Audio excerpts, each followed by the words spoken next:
Welcome back our YouTube channel global science IQ। तो सबसे पहले हमारे सभी प्यारे प्यारे स्टूडेंट को हमारा प्यार भरा नमस्कार।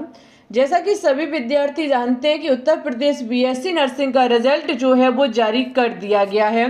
अब बारी है फर्स्ट राउंड काउंसलिंग की। फर्स्ट राउंड काउंसलिंग की प्रोसेस भी स्टार्ट हो चुकी है।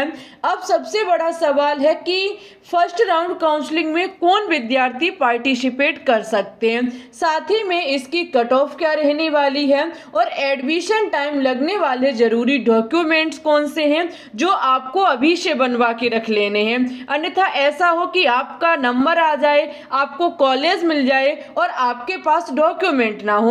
तो आज आप इस वीडियो को पूरा देखेंगे, जरूरी डॉक्यूमेंट्स आपको बताएंगे और कितने नंबर तक के बच्चों का इसमें सिलेक्शन हो सकता है, सारी चीजें आज की इस वीडियो में बताई जाएगी।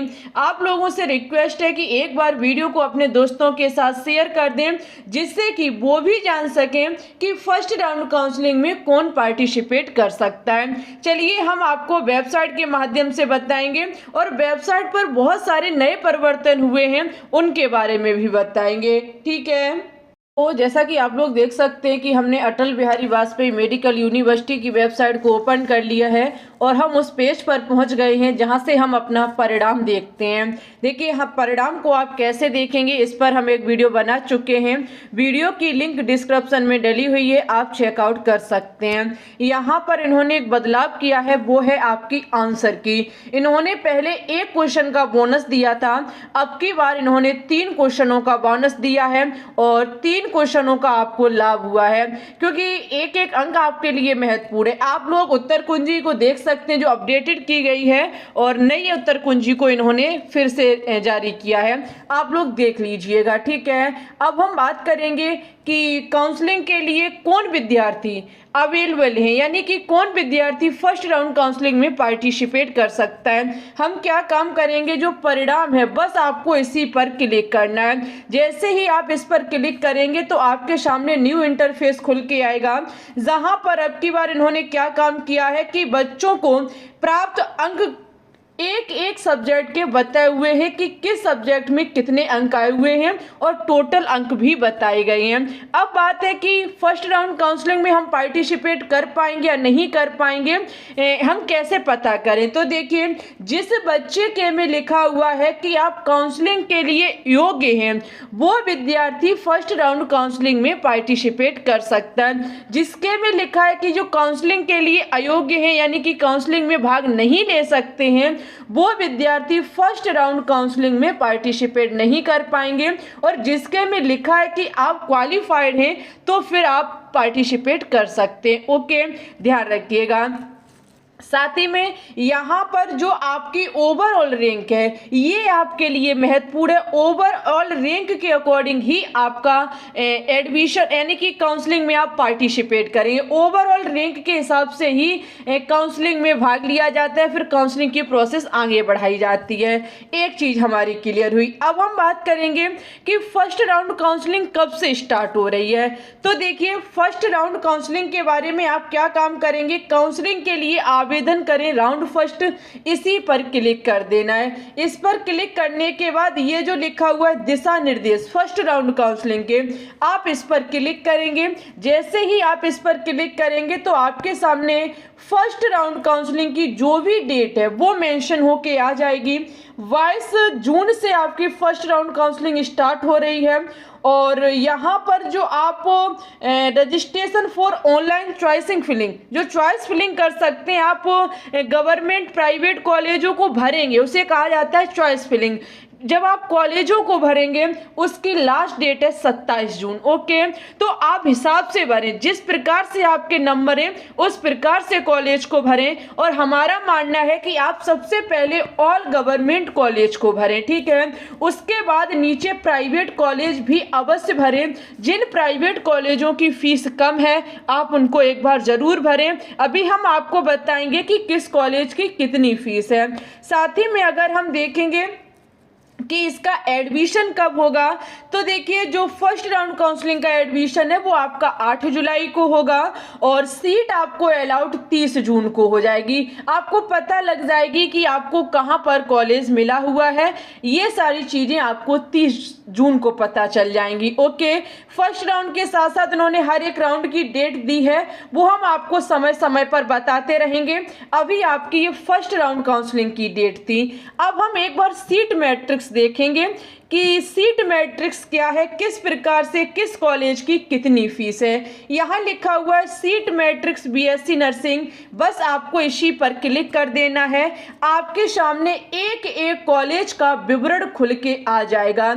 आप देखेंगे सबसे पहले आपके कॉलेज का कोड है, कॉलेज का नाम है, जिला है, सरकारी है, कैसा है, ये सारी चीज़ें लिखी हुई हैं। सह शिक्षा यानी कि गर्ल्स और बॉयज़ दोनों के लिए, और किस में कितनी सीटें, यानी कि जनरल, ओबीसी, एससी, एसटी, सारा विवरण दिया गया है कि किस में कितनी सीटें। आप देख सकते हैं पहले सभी गवर्नमेंट सीटें हैं। अगर हम फीस की बात करें कि किस में कितनी फीस है, तो जैसे कि हम कॉलेज गौतम बुद्ध नगर का देख रहे हैं, तो यहाँ पर आप क्लिक करेंगे तो आपको पता चल जाएगा कि पूरे 4 साल की जो यहाँ फीस है वो 3,58,000 है। कितनी है?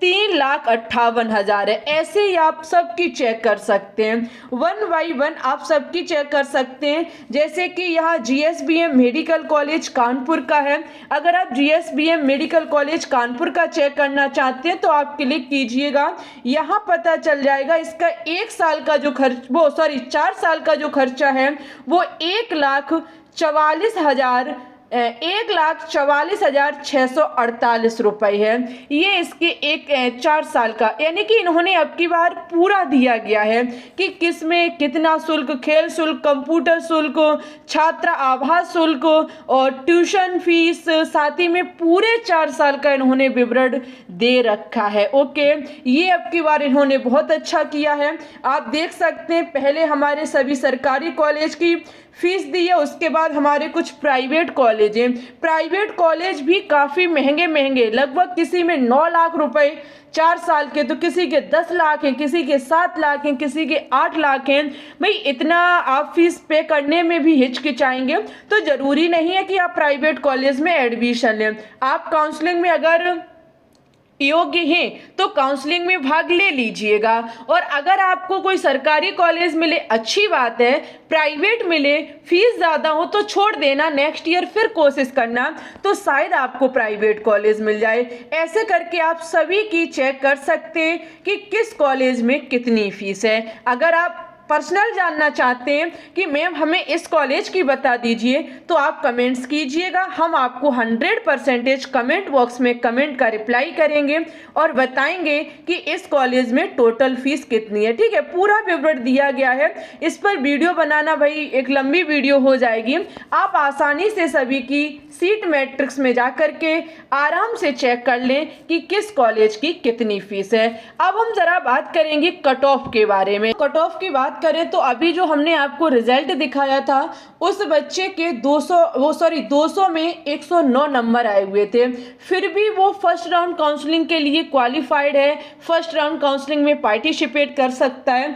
तो आप लोग घबराएं नहीं। जैसे किसी बच्चे के 80 नंबर हैं तो किसी के नंबर हैं तो किसी के 70 नंबर हैं, तो आप लोग परेशान ना हो। आपको जरूरी नहीं है कि फर्स्ट राउंड काउंसलिंग में भाग मिल जाए। हो सकता है कि आपको लास्ट में मॉप अप राउंड जब काउंसलिंग होती है, मॉप अप राउंड काउंसलिंग में शायद आपको भाग मिल जाए, और जरूरी नहीं है कि आपको प्राइवेट ही मिले। अगर आपका लक अच्छा हुआ तो आपको सरकारी कॉलेज भी मिल सकता है। तो अभी धैर्य बना के रखें। Second round counselling, third round counselling, mop up round counselling होगी, हो सकता है कि तब तक आप इस काउंसलिंग में पार्टिसिपेट कर सकें। ओके, अभी देखिए जो कट ऑफ क्या रहने वाली है।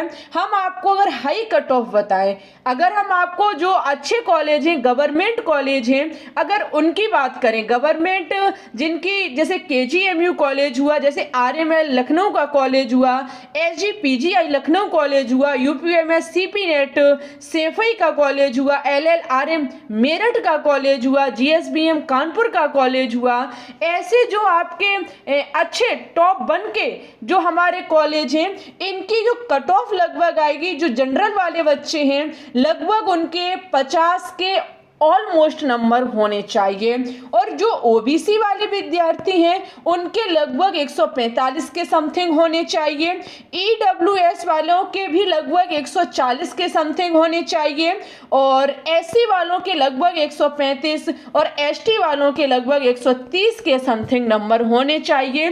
तो आपको चांस है फर्स्ट राउंड काउंसलिंग में, वो भी गवर्नमेंट और एक अच्छा कॉलेज प्राप्त होने का। ओके, अगर हम अच्छे कॉलेजों में प्राइवेट की बात करें तो प्राइवेट में कोई हाई कट ऑफ नहीं जाएगी। प्राइवेट में अगर हम बात करें, यहाँ पी से संकेत हो रहा है प्राइवेट कॉलेज, जनरल में जैसे लगभग आपके 135 के समथिंग है, अच्छा खासा कॉलेज मिलेगा। 125 पर भी शायद आपको प्राइवेट अच्छा कॉलेज मिल सकता है।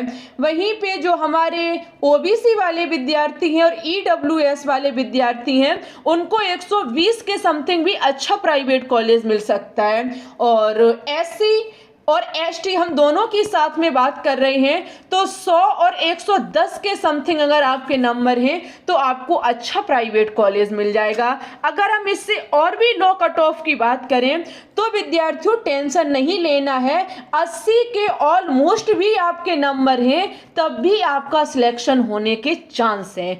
इस बार किसी भी विद्यार्थी के कोई हाई नंबर नहीं आए हुए, सभी 150, 160, 170 तक ही पहुंचे हैं, ज़्यादा नहीं है। 1-2 बच्चे हैं जिनके 190 के समथिंग नंबर आए हुए हैं। तो 80 तक पर भी आप सब्र बना के रखिएगा, हो सकता है कि आपका सिलेक्शन हो जाए। अब हम बात करेंगे कि जरूरी डॉक्यूमेंट्स कौन कौन से हैं जो एडमिशन टाइम आपसे मांगे जाएंगे।